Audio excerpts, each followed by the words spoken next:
Good evening. Police are now confirming the death of a young family near St. Walburg was a murder-suicide.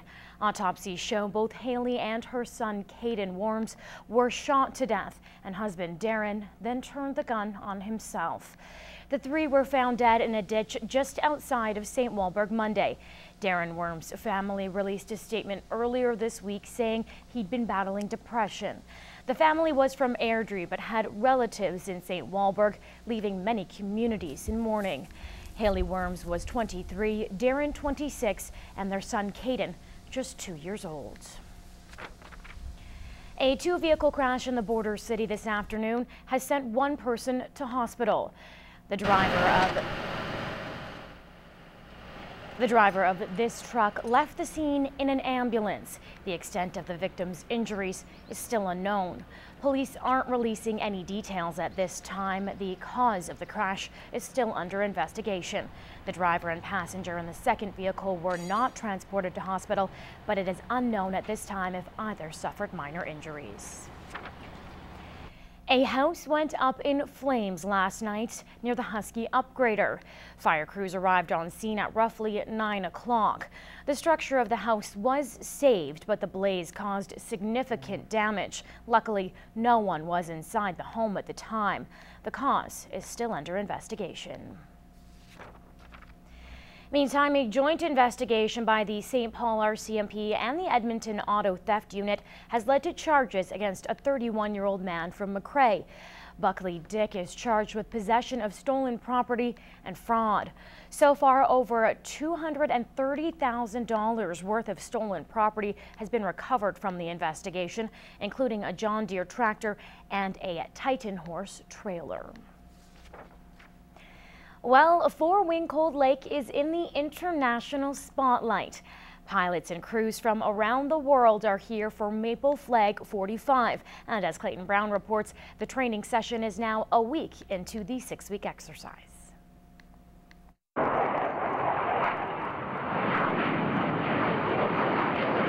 Week 1 is in the books for Maple Flag 45. Nearly 1,000 military personnel from across the globe have made the trip for the first period, and training is now in full swing. It's going really well. All the units have now arrived. We've gotten over the initial problems of just arriving and finding their homes and finding a place to work. And now the exercise is running really quite smoothly. We've had no major hiccups to date. This first 2-week stint is a smaller session than the final 4 weeks, but there's still a lot going on. For the French, we've got the Mirage 2000, Deltas, Novembers, and Dash 5, so a whole mix of different types of Mirage 2000s.